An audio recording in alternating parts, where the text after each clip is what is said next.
स्वयं तो इस आग में जलते ही हैं, दूसरों को भी इस आग में जलाने का प्रयत्न करते हैं। वे स्वयं दुर्बल भी हों और कुछ कर सकने योग्य न भी हों, तो प्रयास करते हैं कि विवेकवानों में फूट पड़ जाए, वे विभाजित हो जाएं। इसके लिए वे झूठ को बार बार दोहराते हैं ताकि वो सच लगने लगे।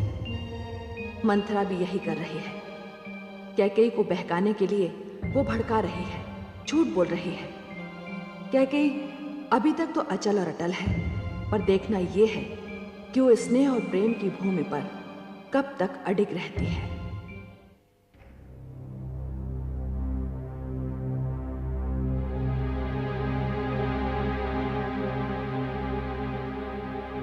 ना जाने कैकेयी को बुद्धि कब आएगी।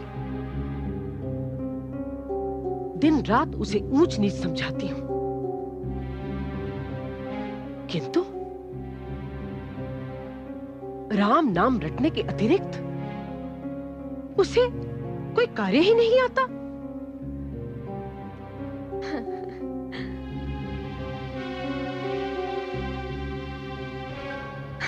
धाई मां, आप यहाँ हैं? धाई मां, पुत्र भरत पुत्र वधू मांडवी को लेकर आ रहा है। उनके स्वागत की तैयारी कीजिए। तैयारी करूं? क्या तैयारी करूं? मेरे लाख समझाने पर भी अपना सबसे मूल्यवान आभूषण चूड़ामणि तूने राम की दुल्हन सीता को दे दी। मैंने सोचा था जब मेरी पुत्रवधू मांडवी आएगी तो मैं उसका रईलुन करूंगी।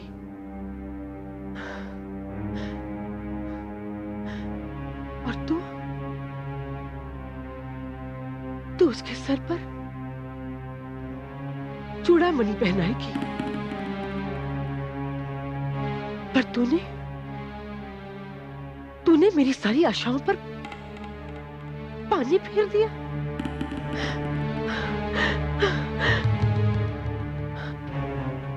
अब बता, अपनी पुत्रवधू मांडवी को तू क्या देगी? धाई मां, न जाने क्यों आपके मस्तिष्क पर बिन कारण चिंताओं का राज रहता है। हाँ, सीता और मांडवी बहनें ही तो हैं, पराई तो नहीं। अरे बावली, अब तुझे कैसे समझाऊं? माना कि दोनों में बहुत स्नेह है, किंतु सत्य ये है कि दोनों की न माता एक है और ना ही पिता। सीता मिथिलेश महाराज जनक की पुत्री है और हमारी पुत्रवधू मांडवी उनके अनुज कुशध्वज की। ये एक ऐसी सच्चाई है जिसे झुटलाया नहीं जा सकता और ना ही झुटलाना चाहिए। मेरी बात मान पुत्री, तो भी इस सच्चाई को स्वीकार कर ले। यही तेरे लिए अच्छा होगा।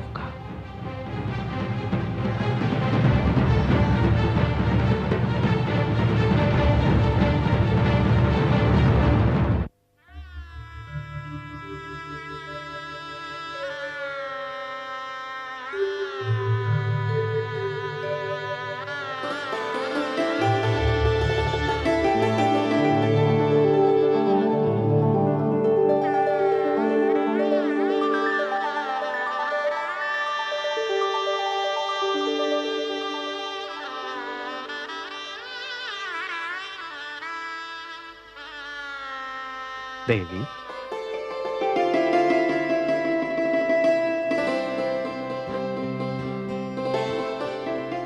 आपका स्थान वहां नहीं है।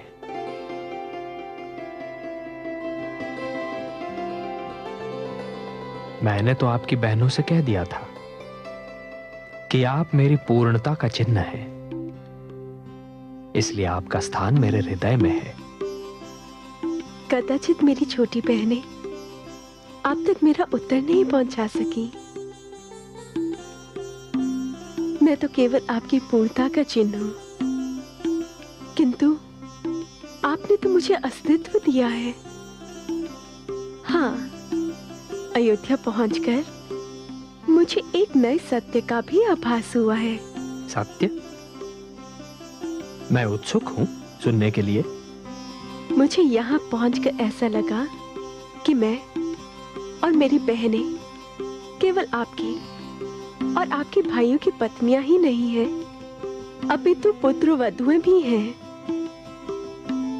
आपके माता पिता के प्रति ये हमारा उत्तरदायित्व है कि उन्हें क्षण भर के लिए भी ऐसा आभास ना हो कि हमने उनसे उनके पुत्र छीन लिए हैं। देवी, लोग तो कहते हैं कि मैं उनके हृदय की बात जान लेता हूं, किंतु आपने तो राम के मन की बात जान ली। तब फिर आप ये भी समझ लीजिए कि यहां दशरथ के परिवार में, रघुकुल में स्वार्थ जैसी किसी वस्तु के लिए स्थान ही नहीं है। यहां तो केवल प्रेम है, विश्वास है, श्रद्धा है। यहां आपको एक पल भर के लिए भी यह प्रतीत नहीं होगा कि आप यहां अनजान हैं।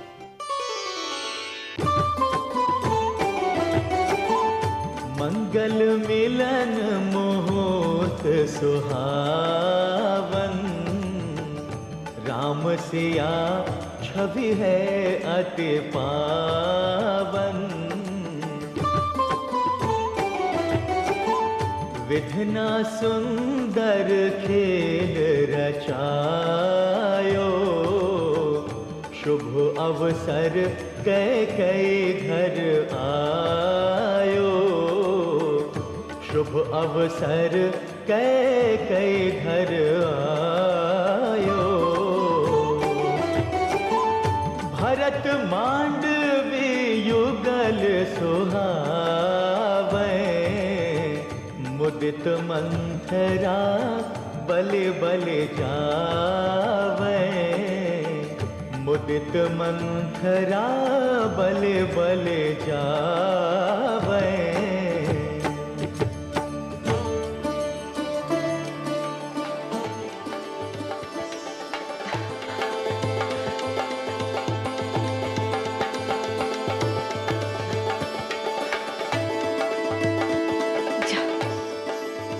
जा जा।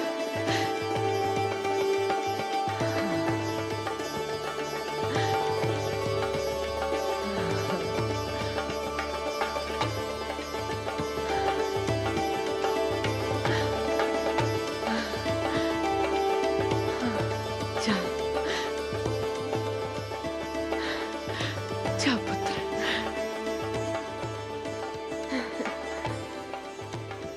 प्रतापी भाव, अखंड सौभाग्यवती भाव।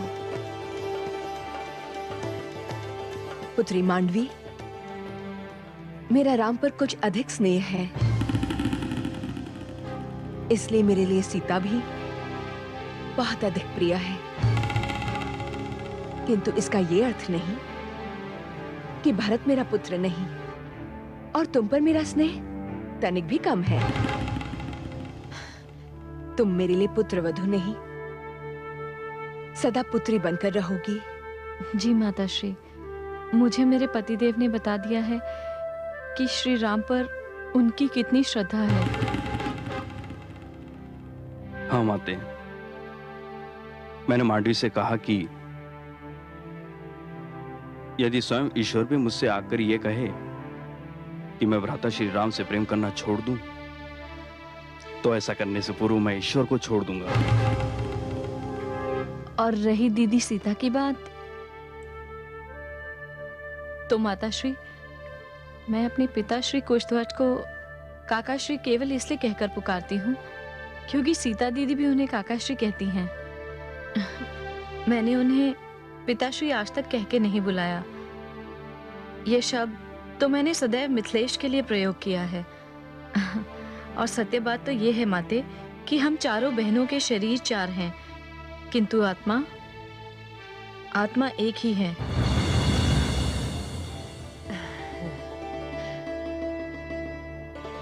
चलो, मैं तुम दोनों को तुम्हारे कक्ष तक पहुंचा देती हूँ। चलो पुत्री।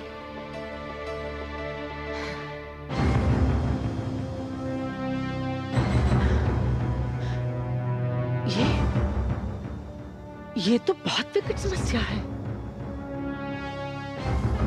इसका अर्थ ये हुआ कि मुझे अपनी पुत्री कैकेयी को केवल राम और सीता से नहीं, मांडवी से भी बचाना होगा।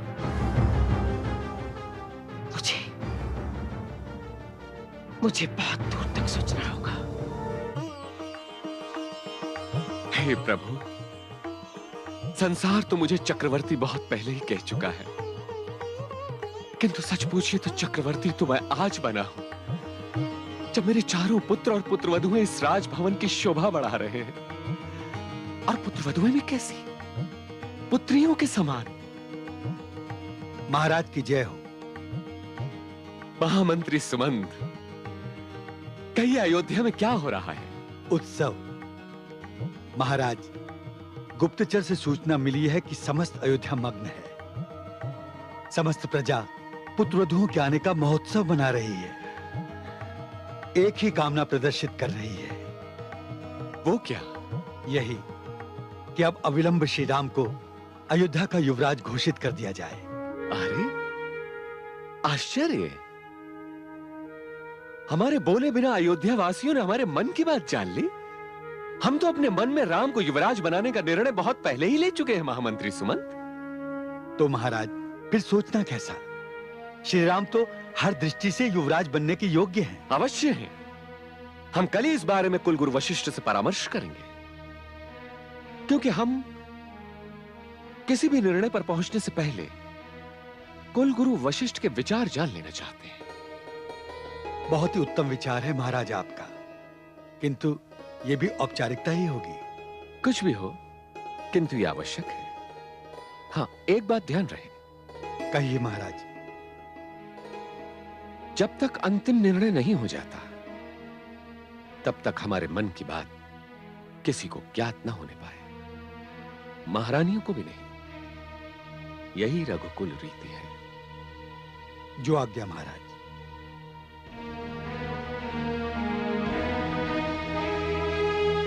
दीदी, आज उर्मिला के मुंह से माता शब्द सुनकर मेरे मन में प्रसन्नता की लहर जैसे दौड़ गई। एक दूसरे परिवार की कन्या के मुंह से माता सुनकर मुझे जो सुख मिला, वो कभी लक्ष्मण के मुंह से सुनकर भी नहीं मिला था। सच दीदी, मैं जिस बात से बहुत प्रसन्न हूँ और प्रभावित भी, वो है इन चारों बहनों की आपसी एकता। जब मांडवी ने मुझसे कहा कि वो 4 शरीर हैं, किंतु आत्मा एक, तो मुझे ऐसा लगा कि हम तीनों बहनों ने जो एक परंपरा बनाई थी, वो हमारे साथ समाप्त नहीं हो जाएगी, हमारे पीछे भी बनी रहेगी। सत्य कहा कैकेयी, यही सबसे बड़ा वरदान है। एकता की भावना के बिना तो संयुक्त परिवार की कल्पना भी नहीं की जा सकती। यही भावना सारे परिवार को एक धागे में पिरोए रखती है। दीदी, ईश्वर करे हमारी एकता को किसी की कुदृष्टि ना लगे। हाँ दीदी।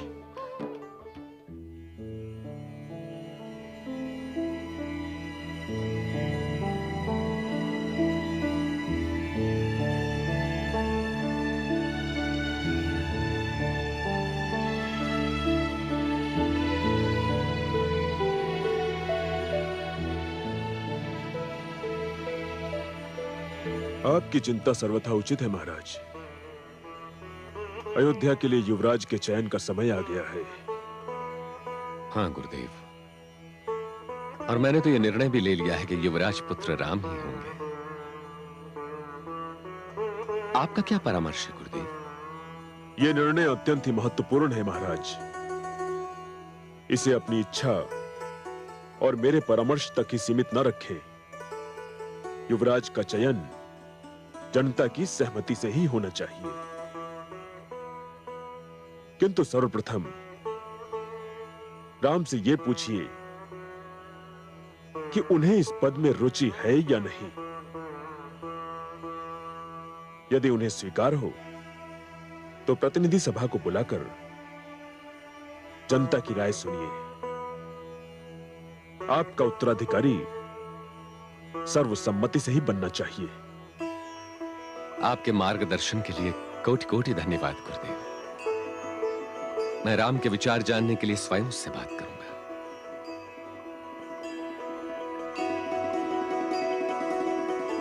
यशस्वी भव।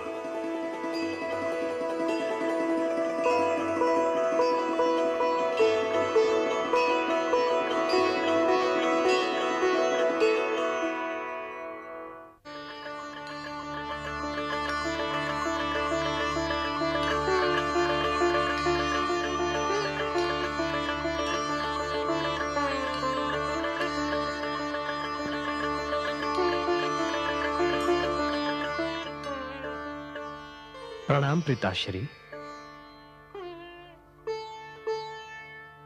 चिरंजीवी भाव पुत्र। द्वारपाल, जब तक राजकुमार हमारे कक्ष में है किसी को भीतर न आने दिया जाए।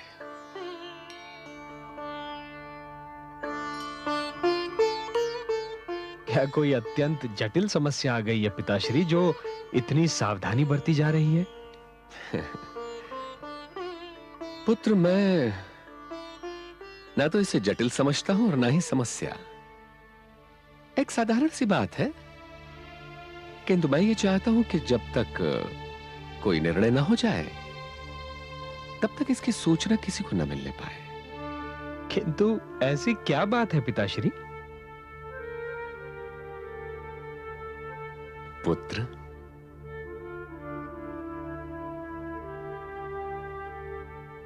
मैं तुम्हें अपना उत्तराधिकारी और अयोध्या का युवराज बनाना चाहता हूं।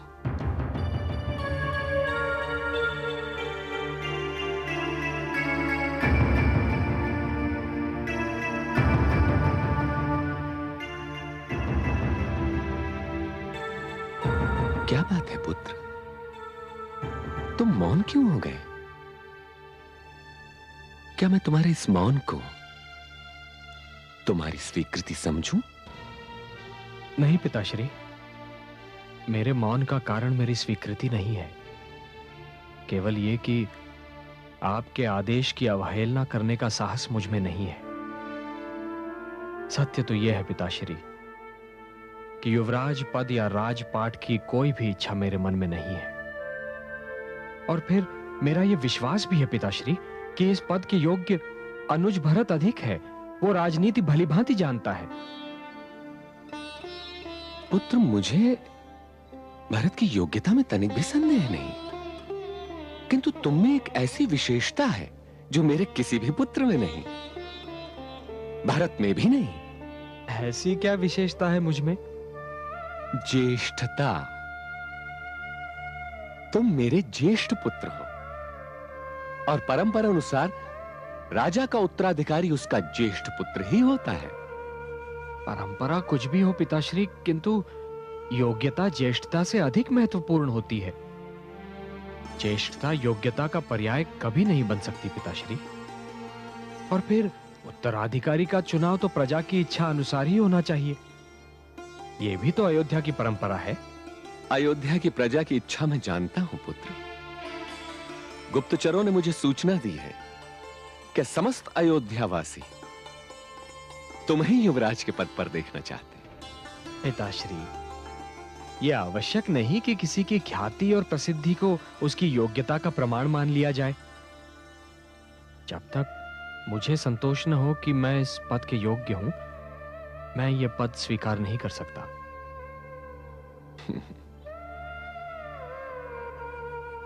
ठीक है पुत्र,